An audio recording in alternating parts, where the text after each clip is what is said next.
Sirenas sorprende no solo por lo que cuenta, sino por cómo lo hace. La historia avanza sin prisas, con una calma engañosa, y poco a poco te va metiendo en un mundo que parece brillante por fuera, pero que esconde una tensión constante bajo la superficie. Cuando te das cuenta, ya estás dentro, enredado en relaciones marcadas por la dependencia, el trauma disfrazado de carisma y una lucha silenciosa por no desaparecer. Lo primero que pensé al terminar Sirenas es que más que una historia, es una reflexión disfrazada de relato. Tiene esa cualidad de lo que parece bello pero esconde algo turbio.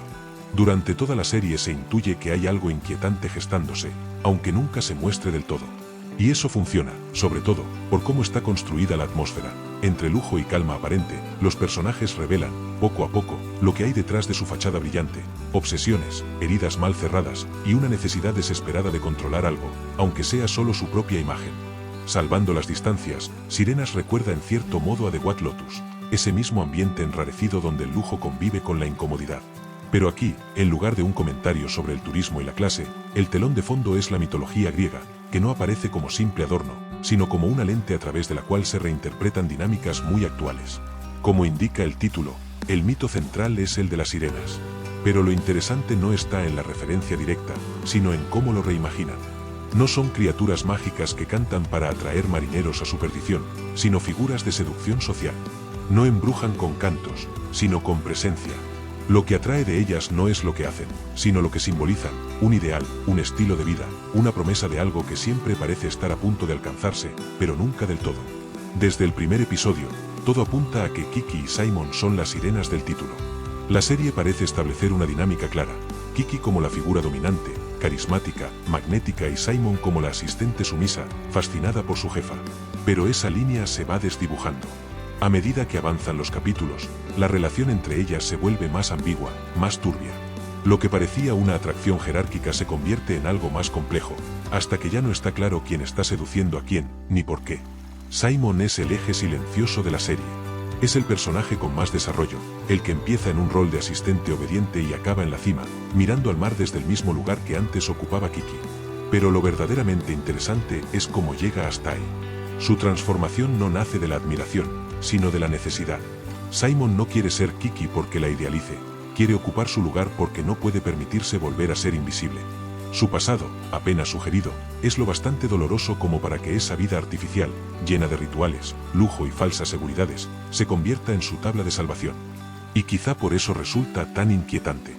Simon simplemente se deja llevar por el entorno, y cuando llega el momento de ocupar el vacío que deja Kiki, lo hace casi sin darse cuenta. Como si el sistema mismo la hubiera preparado para tomar ese sitio. Y ahí es donde la serie lanza una pregunta incómoda. ¿Cuánto de lo que decidimos viene realmente de nosotros, y cuánto de lo que el entorno nos empuja a ser? ¿En qué momento dejamos de seguir un modelo para convertirnos en él, sin siquiera darnos cuenta? Sirenas no responde, pero insinúa que muchas veces el deseo de pertenecer, de tener un lugar, es tan fuerte que ni siquiera notamos cuando empezamos a imitar aquello que supuestamente solo admirábamos. Kiki tiene esa presencia de estrella en decadencia, como una especie de gurú posmoderna que mezcla meditación con marketing personal. Lo fascinante es que nunca queda claro si realmente cree en todo lo que predica o si simplemente interpreta un papel. Habla de su santuario de aves como si fuera un templo espiritual, pero al mismo tiempo parece no importarle si quienes la rodean entienden o siguen su filosofía. Lo que le importa es el relato, la imagen, el símbolo. Por eso encarna tan bien esta idea de sirena contemporánea, no seduce con una canción, sino con una narrativa cuidadosamente construida. Vende una forma de vida. Y luego está Peter. En apariencia está en segundo plano, pero en realidad es quien sostiene el tablero. Es el marido de Kiki, el que tiene el dinero, el que redactó el contrato prenupcial, el que impone las reglas que todos los demás deben seguir, incluso cuando no está en escena. No es un villano clásico. Es más bien una presencia constante y casi invisible. Y eso es lo que lo hace tan inquietante. Basta con que existan sus condiciones para que el resto de los personajes se acomoden. La serie sugiere que la verdadera fuerza de seducción no está en las mujeres, sino en el sistema que les exige seducir para sobrevivir. Una frase que se repite una y otra vez entre Kiki y sus amigas es: nosotras no los perseguimos, ellos vienen a nosotras. Al principio suena como un gesto de empoderamiento, pero más adelante revela su trampa. No es libertad, es supervivencia. La seducción no es una herramienta para tomar el control, sino un mecanismo para adaptarse. En el fondo, lo único que les queda es atraer. Porque si dejan de hacerlo, desaparecen. Todo en Sirenas está pensado al detalle. Desde los vestidos y las joyas hasta los rituales y las casas donde ocurre todo. Cada elemento es parte del canto hipnótico que no pasa por la voz, sino por la imagen. Y eso conecta directamente con el mundo en que vivimos, una sociedad donde la apariencia lo es todo, donde una buena imagen en redes puede abrir más puertas que una biografía sólida. En ese sentido, las sirenas ya no están en el mar, están en Instagram, en podcast, en las pasarelas, y en el estilo de vida que otros desean imitar. El final de la serie, con Simon mirando al mar desde la mansión que antes era de Kiki, junto a Peter, está cargado de simbolismo. Ha llegado, ha ascendido y es la nueva señora del santuario. Pero también es la nueva prisionera.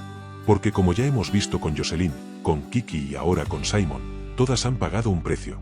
Todas han dejado algo atrás. El poder que han alcanzado es, al mismo tiempo, un encierro. La serie deja en el aire una duda. ¿Es ese ascenso un triunfo o una trampa? Esa es la ironía que plantea. El poder que las mujeres parecen tener en este mundo es solo un reflejo del poder que alguien más les permite tener. Simon no conquista un espacio nuevo, simplemente ocupa uno que ya estaba diseñado para alguien como ella. No rompe el patrón, lo perpetúa. Y aunque haya llegado a lo alto, su posición es frágil. Porque ese rol, el de la sirena perfecta, siempre necesita ser renovado. La música en Sirenas merece una mención especial. No es un simple acompañamiento, es parte de la narrativa. Crea una atmósfera envolvente, casi hipnótica, que refuerza esa idea de belleza retorcida. El canto de las sirenas aquí no es literal, es emocional.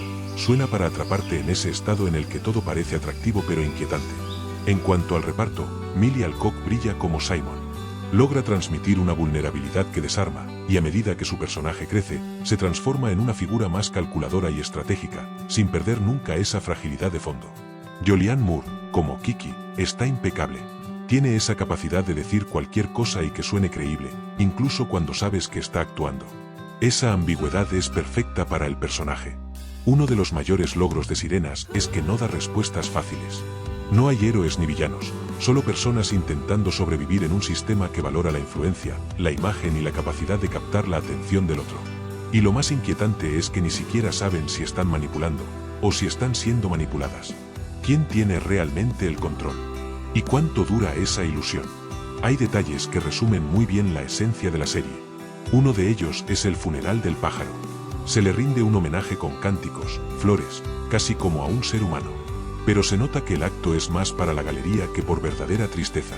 Da la sensación de que no lloran al ave, sino al final del cuento de hadas que representaba vivir bajo el ala de Kiki. Es un duelo simbólico, el cierre de una etapa. Y justo en ese momento, Simon ya está dando un paso al frente para ocupar ese vacío. Jose, un personaje más secundario, también refleja bien las dinámicas del poder social que retrata la serie. Pasa de despreciar a Simon a venerarla en cuanto asciende. Su actitud resume muy bien ese comportamiento tan real. La gente se alinea con quien brilla, aunque antes lo hayan detestado. Las lealtades no son personales, son estratégicas. Incluso Peter, que parece estar por encima de todo, termina cayendo bajo el hechizo de su propia creación. Moldeó el mundo de Kiki y luego se dejó seducir por una versión renovada de ese ideal, Simon. Como si ni siquiera él fuera inmune a la ilusión que ayudó a construir. Y cuando llega el final, es inevitable preguntarse qué viene después. ¿Cuánto durará Simon en esa posición? ¿Repetirá el mismo ciclo que sus predecesoras? Mi teoría es que sí. Que Sirenas no cuenta una historia concreta, sino un patrón que se repite. Simon parece tenerlo todo, pero su poder es prestado. Basta con que Peter se canse, o con que aparezca una versión más joven, más carismática, más perfecta, para que ella se convierta en la próxima sirena olvidada. Porque, si lo pensamos bien, todos somos un poco sirenas y marineros al mismo tiempo. Todos cantamos para atraer algo, atención, amor, éxito. Y todos, en algún momento, hemos seguido cantos ajenos que nos llevaron a lugares donde quizá no deberíamos haber ido. En Sirenas, nadie es del todo culpable ni inocente. Todos están atrapados en un juego de apariencias, buscando algo que los salve, y traicionando un poco en el camino. Sirenas no es una serie perfecta, pero su atmósfera es tan potente que consigue mantenerte en ese estado entre la belleza y la incomodidad. Algunos momentos pueden parecer algo forzados, pero lo que realmente la eleva es su capacidad para plantear preguntas sin responderlas, para dejarte pensando mucho después de que la pantalla se apaga, y sentir que, de algún modo, la historia sigue ocurriendo dentro de ti.